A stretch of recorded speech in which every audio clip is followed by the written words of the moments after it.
नमस्कार प्रेक्षकांनो, आजच्या एपिसोडमध्ये इथे लावण्याने आपल्या नाटकाला सुरुवात केलेली असते. लावण्या रडायचं नाटक करते तेव्हा आजी तिथे येतात आणि म्हणत असतात, काय गं लावण्या, काय झालं? तुझ्या डोळ्यात पाणी? तेव्हा लावण्या म्हणते, आजी रडू नाही तर काय करू, मला खूप जास्त भीती वाटते. तेव्हा आजी म्हणते, काय झालं, तुला कसली भीती वाटते? तेव्हा लावण्य म्हणते, आजी मला असं वाटतं की माझ्याबरोबर लग्न नाही करणार. तो लग्न करतोय की नाही या गोष्टीची मला भीती वाटते. तेव्हा इथे लावण्या म्हणत असते की च्या मनातून ती ईश्वरी अजूनसुद्धा गेलेली नाही आहे. नाही, मी तुमच्याजवळ कंप्लेंट करत नाही आहे आजी. फक्त मी तुम्हाला माझ्या मनातली गोष्ट सांगते. तुम्ही बघताय ना, कुठल्या परिस्थितीत ने माझ्याबरोबर एंगेजमेंट केली होती आणि त्याच्यानंतरला एंगेजमेंट झाल्यानंतर त्याने मला स्वतःहून एकदाही फोनसुद्धा केलेला नाही आहे. अहो फोनचं सोडा हो, एकदाही बोललेला नाही आहे प्रेमाने आणि कुठे बाहेर फिरायलासुद्धा घेऊन गेलेला नाही आहे. म्हणजे त्याच्या मनातून ईश्वरी अजूनपर्यंत गेलेलीच नाही आहे. मग मला भीती नाही का वाटणार? तेव्हा इथे आजी म्हणत असते की हे बघ लावण्या, असं बोलू नकोस आणि तुमच्या दोघांमध्ये संशयाला जागा देऊ नकोस. नवरा बायकोमध्ये संशय हा सगळ्यात मोठा शत्रू असतो, तेव्हा संशयाला जागा द्यायची नाही. आणि आता अर्णवचा आणि तुझा साखरपुडाही झाला आहे ना, आणि त्या ईश्वरीचाही साखरपुडा झाला आहे. आज ना उद्या तिचंही लग्न होईल, तुमच्या दोघांचंही लग्न होईल. त्याच्यामुळे मनामध्ये संशयाला जागा देऊ नकोस. तेव्हा वल्लरी म्हणत असते, आई अहो नुसता संशय घेतला असता ना लावण्याने, तर मी सुद्धा तिला ओरडलेच असते. तुम्हाला तर माहिती आहे. पण आपला अर्णवसुद्धा कसा वागतोय हे आपण बघतोय ना, मग धडकी कुणालाही भरणार ना आई. म्हणून मी काय म्हणत होते, आपल्याला लावण्याच्या मनातली भीती जर काढायची असेल तर आपण एक काम करूया ना, आपण लवकरात लवकर अर्णव आणि लावण्या या दोघांच्या लग्नाचा मुहूर्त काढूया का? काय वाटतं तुम्हाला? आजच गुरुजींशी बोलून घेऊ का? तेव्हा इथे आजी म्हणत असते, अजिबात नाही. नाही म्हणाले ना, जोपर्यंत इथे आता लावण्याची आई येत नाही तोपर्यंत लग्नाचा मुहूर्त काढला जाणार नाही. आणि विनाकारण घाईघाईमध्ये जसा साखरपुडा उरकून घेतला तसं मला लग्न उरकून घ्यायचं नाही आहे. तेव्हा वल्लरी म्हणते, आई असं काय करताय? अहो तिचे मामा मामी आहेत ना. तेव्हा आजी म्हणते, हो पण ते आई वडील नाही आहेत ना, ते मामा मामी आहेत. आणि म्हणूनच मी म्हणते की ह्या वेळेला जोपर्यंत लावण्याची आई येत नाही तोपर्यंत लग्नाचा मुहूर्त काढला जाणार नाही. माझा हवं तर हा हट्ट समजा, पण मी माझा हट्ट पूर्ण केल्याशिवाय गप्प बसणार नाही. तेव्हा इथे आजीने स्पष्टपणे सांगितलेलं असतं की घाईघाईने लग्नाचा मुहूर्त काढायचा नाही, वेळ घ्यायचा आणि मगच लग्नाचा मुहूर्त काढायचा. कळलं तुम्हाला? तेव्हा लावण्या आणि वल्लरीचा प्लॅन आजीने फ्लॉप करून टाकलेला असतो. त्याचबरोबर प्रेक्षकांनो, इथे आता अर्णवला आठवत असतं, इथे त्याला राकेशने धमकी दिलेली असते. तो म्हणालेला असतो की सत्य जर सांगण्याचा प्रयत्न केलास ना, तर तुझ्या बहिणीबरोबर अंजलीबरोबर काही होऊ शकतं. त्याच्यामुळे आता तू विचार कर, तुला काय करायचं आहे आणि काय नाही ते. तुला जर तुझी बहीण हवी असेल तर हे आत्ताच्या आत्ता थांबव, असं राकेश अर्णवला म्हणालेला असतो. तेवढ्यातच इथे मामा येतात आणि गाडीमध्ये बसतात. मामा म्हणत असतात की अर्णव, हे बघ शेंडेने ईश्वरीला फोन केला होता. शेंडे आणि ईश्वरी 4 वाजता कॅफेमध्ये भेटणार आहेत. तेव्हा तू एक काम कर, लगेच जाऊन ईश्वरीजवळ बोलू नकोस, नाहीतर तिला संशय येईल की आपण हे सगळं प्लॅन केलं होतं म्हणून. म्हणून एक काम कर, शेंडे आणि ईश्वरीला थोडा वेळ बोलू दे. त्याच्यानंतर मी शेंडेला फोन करेन. ते फोनवरती बोलायला बाजूला जातील. तेव्हा जाऊन तुला ईश्वरीबरोबर बोलायचं आहे. कळलं तुला अर्णव? आणि हे बघ, जेव्हा ईश्वरीशी बोलशील ना हे सगळं, तेव्हा जरा सांभाळून, कारण आधीच ईश्वरी तुझ्यावरती रागवले. उगाच तिने तुझ्यावरती अजून रागून गैरसमज करायला नको. कळते ना तुला अर्णव? तिच्याशी व्यवस्थित सावकाश बोलून घेशील ना? तेव्हा अर्णव म्हणतो, मामा तू अजिबात काळजी करू नको. मला माहिती आहे ईश्वरी हर्ट झाले. मी तिला व्यवस्थित समजावेन. तू पण येतोयस ना माझ्याबरोबर? तेव्हा इथे मामा म्हणतात, नाही नको, तू एकटाच जा. नाही कसं आहे ना, घरी जातो, अंजलीजवळ आपल्या दोघांपैकी एक तरी कुणीतरी हवं आहे ना तिची काळजी घ्यायला. तेव्हा मी घरी जातो, अंजलीवरती लक्ष ठेवतो. तू जा आणि ईश्वरीबरोबर बोलून घे. कळतंय ना तुला? तेव्हा इथे मामा म्हणतात, आणि हे बघ, आधीच ती मनातून खूप दुखावली, ती दुखावेल असं काही बोलू नकोस. आणि इथे मामा म्हणतात, अर्णव, तुला ईश्वरीची खूप जास्त काळजी आहे ना? तेव्हा इथे अर्णव म्हणतो, हो ना, मला तिची खूप जास्त काळजी आहे. म्हणून तर मला टेन्शन आलं आहे ना, की या सगळ्या गोष्टींबद्दल तिला कसं काय सांगू. कारण तिचं लग्न ठरलं होतं तेव्हा ती खूप जास्त खुश होती. पण एका नराधमाबरोबर तिचं लग्न ठरले हे जेव्हा तिला कळेल तेव्हा तिला किती जास्त त्रास होईल ना, या गोष्टीचं मला टेन्शन आलं आहे मामा. तेव्हा इथे मामा म्हणतात, अर्णव, तुझं खूप प्रेम आहे ना ईश्वरीवरती? तेव्हा इथे अर्णव म्हणतो, हो, माझं तिच्यावरती खूप प्रेम आहे. तेव्हा मामा म्हणतात, बघ, केलंस ना कबूल, केलंस ना. मला आधीपासूनच ही गोष्ट माहितीच होती, पण मला तुझ्या तोंडून ऐकायचं होतं. तेव्हा इथे अर्णव म्हणतो, मामा प्लीज, आत्ताच हे काही बोलायची गरज आहे का? कुणाला काही सांगू नका. तेव्हा मामा म्हणतात, कुणाला कशाला काही सांगायला पाहिजे? अंजलीला तर आधीपासूनच माहिती आहे, आकाशला पण संशय आहे, बाकी सगळ्यांना तर माहितीच आहे तुला ईश्वरी किती आवडतं ते. फक्त तुझ्या तोंडूनच आम्हाला ऐकायचं होतं, बाकी काही नाही. तेव्हा इथे अर्णव म्हणतो, मामा प्लीज, याबद्दल कुणाशी बोलू नको. मामा म्हणतात, मी एक काम करतो ना, अंजलीला सांगतो की तुझं प्रेम आहे ते ईश्वरीवरती. तेव्हा अर्णव म्हणतो, मामा, आत्ताच कुणाला काही सांगायची गरज नाही आहे. आता हा विषय काढायची गरज तरी आहे का? मामा, आता सगळ्यात जास्त महत्त्वाचं काय आहे? ताई आणि ईश्वरी दोघींचंही आयुष्य उद्ध्वस्त होण्यापासून वाचवायचं आहे आपल्याला. इथे ईश्वरीला सत्य सांगायचं आहे. ते कसं सांगायचं याचाच मी विचार करतोय. आणि आता तू इथे प्रेमाच्या गोष्टी घेऊन काय बसतोयस? सिच्युएशन काय आहे आणि तू काय बोलतोयस मामा? तेव्हा इथे मामा म्हणतात, बरं ठीक आहे, मी आत्ता कोणाला काही बोलत नाही. फक्त मला तुझ्या तोंडून सत्य वधून घ्यायचं होतं इतकंच. तेव्हा इथे मामा म्हणतात, हे बघ, ईश्वरीशी बोलत असताना जरा सावकाश, कारण ते लोक अंजलीकडे येता कामा नये. असं आपल्याला तिला व्यवस्थित विश्वासात घेऊन सगळं काही सांगायचं आहे. त्यानंतर प्रेक्षकांनो, इथे संजय काकासुद्धा हलक्या कानाचेच आहेत. त्यांना एका मुलीने आता फोन केलेला असतो आणि ते म्हणतात, हॅलो, संजय देसाई बोलत आहेत का? तेव्हा मामा म्हणतात, हो, बोलतोय. तेव्हा इथे ती मुलगी म्हणते, तुम्ही तुमच्या मुलीसाठी ईश्वरीसाठी स्थळं बघताय का? तेव्हा संजय काका म्हणतात, माझ्या मुलीसाठी स्थळं नाही हो, तिचं लग्न ठरलं आता. तेव्हा ती मुलगी म्हणते, हो का? आम्हाला वाटलं स्थळं बघताय की काय. तिचं लग्न ठरलंय का? अच्छा, अर्णव राजे शिर्के यांच्याबरोबर लग्न ठरलंय का तिचं? तेव्हा संजय काका म्हणतात, नाही, अहो, तिचा होणारा नवरा वकील आहे, वकील. चांगल्या मुलाबरोबर लग्न ठरलंय तिचं, आणि तुम्ही का असं बोलताय? तेव्हा ती मुलगी म्हणते, अहो, मी तुमच्या मुलीला इथे आता ईश्वरीला अर्णव राज्य शिर्के यांच्याबरोबर कॅफे रेम्बोमध्ये बघितलं ना, म्हणून मला असं वाटलं की तुम्ही त्या दोघांचं लग्न ठरवलं की काय. आधीसुद्धा दोघांना एकत्र खूप वेळा बघितलं आहे ना, म्हणून विचारलं. असं म्हणाल्यानंतर ती लगेचच फोन कट करते, कारण आग लावून झालेली असते आणि ही आग तिने राकेशच्या सांगण्यावरूनच लावलेली असते. तेव्हा इथे आता सांगितलेलं असतं की अर्णव आणि ईश्वरी दोघेजणं कॅफे रेम्बोमध्ये आहेत. तेव्हा संजय काकांना काय खूपच जास्त राग येतो. ते म्हणतात, इशू, तुला किती वेळा सांगितलं त्या अर्णवपासून लांब राहा म्हणून, पण तू काही माझं ऐकलं नाहीस. तेव्हा प्रेक्षकांनो, इथे राकेश आता तिला तिच्या कामाचे पैसे देतो आणि तिला म्हणत असतो की आता पुढे काय करायचं आहे ते माहिती आहे ना तुला?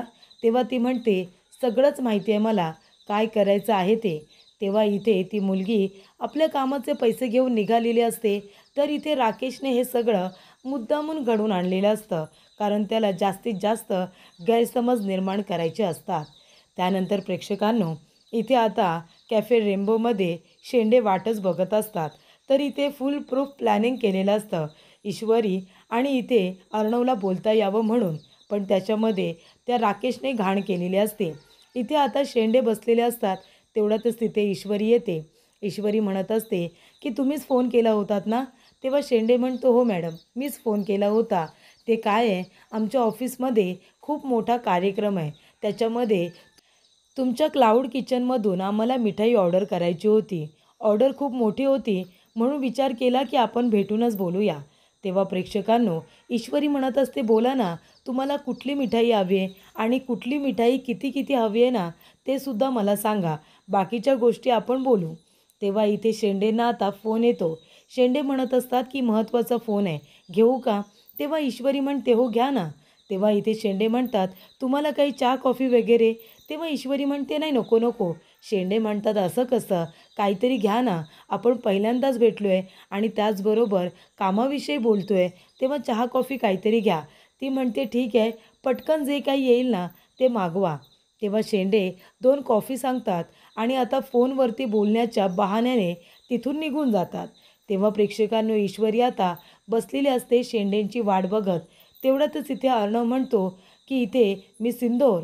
तेव्हा ईश्वरी मागे वळून बघते आणि अर्णवला बघितल्यानंतर ती आता घाबरते, कारण तिच्या बाबांनी सांगितलेलं असतं की अर्णवबरोबर काही बोलायचं नाही आहे, त्याला भेटायचं नाही आहे, त्याचा नंबरसुद्धा ब्लॉक करून टाकलेला असतो. तेव्हा ईश्वरी म्हणते, सर तुम्ही इथे काय करताय सर?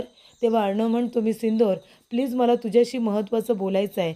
हे बघ मी सिंदूर, प्लीज त्या राकेशबरोबर लग्न करू नकोस. तेव्हा ईश्वरी म्हणते, सर तुमचा प्रॉब्लेम काय आहे? हे हल्ली काय झालं आहे तुम्हाला? तुम्ही त्याच गोष्टीवरती का बोलताय सर? तेव्हा अर्णव म्हणतो, प्लीज मी सिंदूर, असं करू नकोस, माझं एकदा ऐकून तरी घे ना. तेव्हा ईश्वरी म्हणते, सर बास झालं, प्लीज बास झालं, मला या विषयावरती बोलायचं नाही आहे, प्लीज तुम्ही काहीही बोलू नका. तेव्हा अर्णव म्हणतो, मी सिंदूर प्लीज.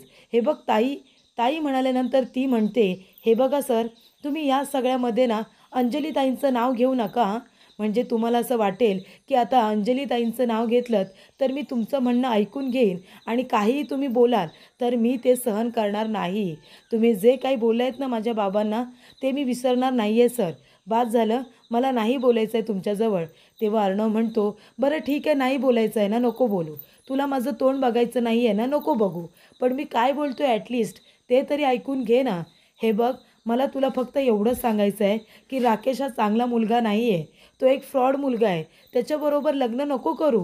तेव्हा ईश्वरी म्हणते, सर राकेशजींबद्दल काही बोलू नका, तुम्हाला त्यांच्याबद्दल काय माहिती आहे? आणि ज्या माणसाबद्दल आपल्याला काही माहिती नसतं ना, त्या माणसाविषयी असं चुकीचं बोलायचं नसतं सर. तेव्हा अर्णव म्हणतो, मी सिंदूर प्लीज, प्लीज मला त्याच्याबद्दल सगळं काही माहिती आहे.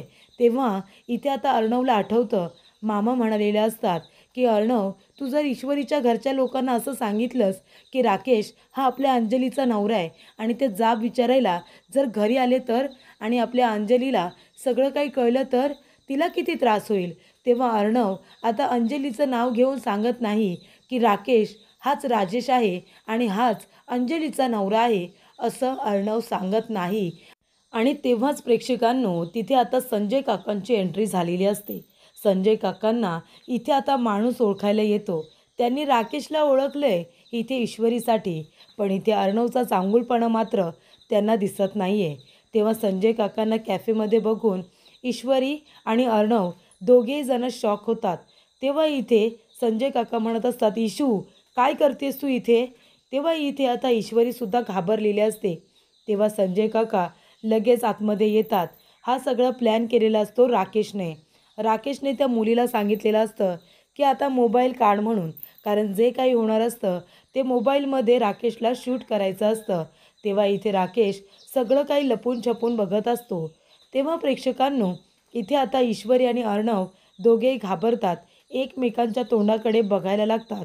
संजय काका म्हणतात, इशू असा मान ठेवलास का आपल्या बाबांच्या बोलण्याचा? सांगितलं होतं ना या माणसापासून लांब राहायचं म्हणून, याला भेटायचं नाही, त्याच्याबरोबर बोलायचं नाही, सांगितलं होतं की नाही? मग हा मान ठेवलास का तू तुझ्या वडिलांच्या शब्दाचा? तेव्हा ईश्वरी म्हणते, नाही बाबा, तुमचा काहीतरी गैरसमज होतोय. तेव्हा इथे अर्णव म्हणतो, हे बघा सर, प्लीज सर, एकदा माझं फक्त शांतपणे ऐकून घ्या, प्लीज मिसअंडरस्टँडिंग करून घेऊ नका. तेव्हा संजय म्हणतो, हे तू गप्प बस रे, मला तुझ्याशी एक शब्दसुद्धा बोलायचं नाही आहे. आणि खबरदार, जर माझ्या मुलीचं नाव पुन्हा तुझ्या तोंडातून घेतलंस तर पुन्हा माझ्या मुलीला भेटण्याचा प्रयत्न करायचा नाही, कळलं तुला? चल इशू, इशू चल. असं म्हणून संजय काका ईश्वरीचा हात धरून तिला घेऊन जात असतात. आणि तेवढ्यातच प्रेक्षकांनो, इथे अर्णवसुद्धा ईश्वरीचा हात पकडतो. तेव्हा ईश्वरी बघा खूपच जास्त घाबरते, कारण इथे आता संजय काकांच्या समोर अर्णवने ईश्वरीचा हात पकडलेला असतो. तेव्हा संजय काकांना खूप जास्त राग येतो. ते म्हणतात, हे काय करतोयस तू? सोड माझ्या मुलीचा हात, हात सोड ईश्वरीचा.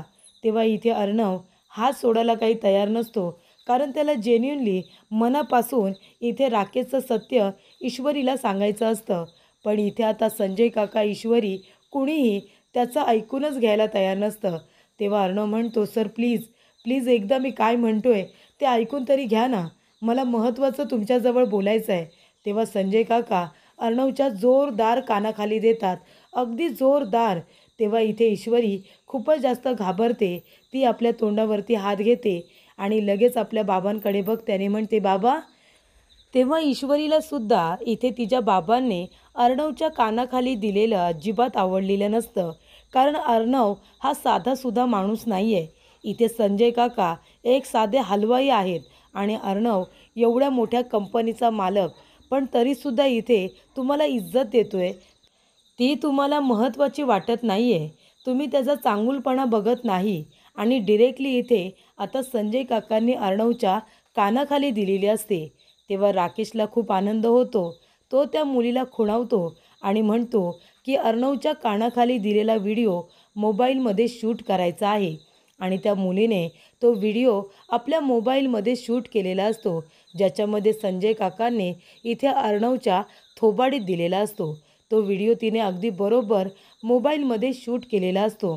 त्यानंतर प्रेक्षकांनो, इथे आता संजय काका अर्णवचा आणि ईश्वरीचा हात एकमेकांच्या हातातून सोडवतात. त्यानंतर इथे संजय काका म्हणतात की इशू चल निघूया आपण. तेव्हा इथे आता ईश्वरीला आनंद झालेला असतो. इतक्या वेळा तो सांगण्याचा प्रयत्न करतोय, कधीतरी समोरच्या माणसाचं ऐकून घेतलं पाहिजे. हे साधे मॅनर्स ह्या ईश्वरीमध्ये नाही आहेत. स्वतःच्या तोंडाचा पट्टा एकदा का सुरू झाला की मग तो झालाच. पण समोरचा माणूस इतक्या काळजीने, पोटतिडकीने काहीतरी सांगण्याचा प्रयत्न करतोय, ते ऐकून घेतलं पाहिजे. इतके मॅनर्ससुद्धा ईश्वरीमध्ये नाही आहेत. आता घरी आलेला माणूस, त्याचबरोबर इथे भेटत नसताना, त्याचा फोन उचलत नसताना तो इथे कॅफेमध्ये सुद्धा आपल्याशी बोलण्याचा प्रयत्न करतोय, म्हणजे नक्कीच काहीतरी महत्त्वाचं असेल. निदान आपण ते ऐकून घेतलं पाहिजे. इतकी साधी तिच्या मेंदूची क्षमता नाही आहे. तर इथे ईश्वरीच आपल्या तोंडाचा पट्टा चालू ठेवत, त्याचं काहीही न ऐकून घेता आपल्या बाबांबरोबर तिथून निघून गेलेली असते. तेव्हा इथे राकेशला जे हवं असतं ते त्याने साध्य केलेलं असतं. इथे राकेश आनंदाने तिथून निघून जातो. तर इथे थोबाडीत खाल्ल्यावर सुद्धा अर्णव फक्त आणि फक्त ईश्वरीचा विचार करत असतो. अर्णव म्हणत असतो की मी सिंदूर माझं काही ऐकूनच घ्यायला तयार नाही आहे. आता तिला कसं सांगणार आहे मी राकेशचं सत्य. त्यानंतर प्रेक्षकांनो, इथे ईश्वरी आता रडतच घरी येते. आपल्या आईला मिठी मारून रडायला लागते. तेव्हा सुप्रिया म्हणते, इशू काय झालं? तेव्हा संजय काका म्हणतात, तिला काय विचारतेस, मी सांगतो ना काय झालं ते. मी इशूला सांगितलं होतं त्या अर्णवपासून लांब राहा, तरीसुद्धा त्या मुलाला भेटायला ती कॅफेमध्ये गेली होती. तेव्हा ईश्वरी म्हणते, बाबा प्लीज तुम्ही माझ्यावरती विश्वास ठेवा. मी तिथे अर्णव सरांना भेटायला गेलेच नव्हते. मला माहितीसुद्धा नव्हतं की तिथे अर्णव सर आहेत म्हणून. तेव्हा सुप्रिया म्हणते, अहो असं काय करताय, इशू काय बोलते ते ऐकून तरी घ्या ना. ती कधी खोटं बोलते का? ती तिथे अर्णवला भेटायला का जाईल? तेव्हा संजय काका म्हणतात, घ्या, म्हणजे तुलासुद्धा असंच वाटतंय का की मी खोटं बोलतोय म्हणून? तेव्हा इथे जयू आत्या म्हणत असते, इशू अगं तुला किती वेळा सांगितलं त्या मुलापासून आता लांब राहा म्हणून, त्याच्याशी घेणं देणं ठेवू नकोस. हे बघ तुझं आता लग्न ठरलं आहे, राकेशजींसारखा मुलगा तुला भेटला आहे ना. अगं ते चांगले आहेत म्हणून, नाहीतर तुझं हे वागणं बघितलं असतं ना तर दुसरं कोणी असतं तर हे ठरलेलं लग्न मोडलं असतं. दुसरं कोणी खपून घेईल का असं वागणं? तू का बरं त्या अर्णवला भेटायला गेलीस? तेव्हा इशू म्हणते, आई आई अगं प्लीज तू बाबांना सांग ना, मी तिथे माझ्या ऑर्डरसाठी गेले होते ना, त्या शेंड्यांना भेटायला गेले होते. आता तिथे अर्णव सर आहेत हे जर मला माहिती असतं तर मी तिथे गेलेच नसते बाबा. मी तिथे कामानिमित्त गेले होते. तिथे अर्णव सर होते आणि ते माझ्याजवळ बोलायला आले. मी त्यांना म्हणाले सुद्धा की मला तुमच्याशी बोलायचं नाही आहे, मला तुमच्याशी बोलायची काय, तुम्हाला भेटण्याची सुद्धा इच्छा नाही आहे, असं मी त्यांना सांगितलं बाबा. प्लीज तुम्ही माझ्यावरती विश्वास ठेवा ना. तेव्हा संजय काका म्हणतात की इशू आता माझा आहे ना तुझ्या कुठल्याच बोलण्यावरती विश्वास बसत नाही आहे, खरंच सांगतोय, नाही आहे माझा विश्वास. तेव्हा ईश्वरी म्हणत असते, बाबा अहो मी आईची शपथ घेऊन सांगते, मी खोटं बोलत नाही आहे. आता मी आईची शपथसुद्धा खोटी घेते का? तेव्हा संजय काका म्हणतात, जाऊ दे ना, तू माझा शब्द पाळला नाहीस याच्यातच सगळं आलं. माझ्या मुली म्हणजे माझा अभिमान होत्या असं वाटायचं मला. म्हणजे मला माझ्या मुली अभिमान आहेत असं वाटत होतं. पण आता मला तसं वाटत नाही आहे. जी मुलगी वडिलांच्या शब्दाचा मान ठेवत नाही आणि तरीसुद्धा त्या मुलाला भेटायला जाते, त्या मुलीला मी माझा अभिमान कसं काय बोलू, असं संजय काका म्हणतात. तेव्हा सुप्रिया म्हणत असते, अहो तुम्ही प्लीज सगळेजण शांत व्हा. मी हात जोडते तुमच्या दोघांसमोर. जयू आत्या, अहो तुम्हीसुद्धा शांत व्हा. हे बघा, इशू कधीच खोटं बोलत नाही आणि आपली इशू कधीतरी माझी खोटी शपथ घेईल का असं वाटतं तुम्हाला?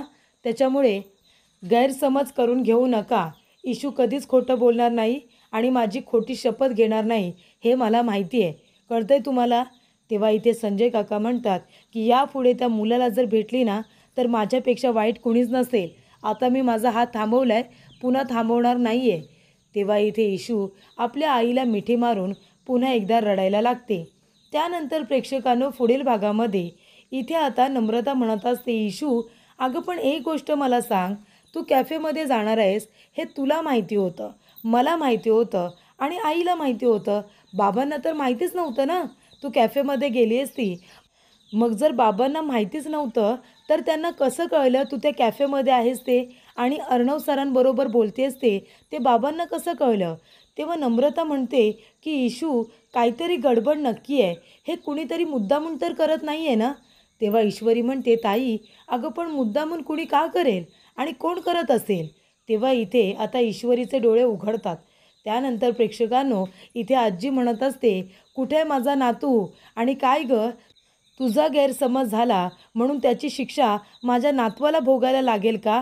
कुठे गेलाय, कुठे माझा अर्णव, कुठे गेलाय माझा नातू? तो अजून घरी आलेला नाही आहे. कुठे रागाने निघून गेलाय मला अजूनपर्यंत माहिती नाही आहे. तेव्हा इथे ही बातमी ऐकल्यानंतर आता खऱ्या अर्थाने ईश्वरीचे डोळे उघडणार असतात. इथे ईश्वरीला ही बातमी ऐकून आता खूप मोठा धक्का हा बसलेला असतो.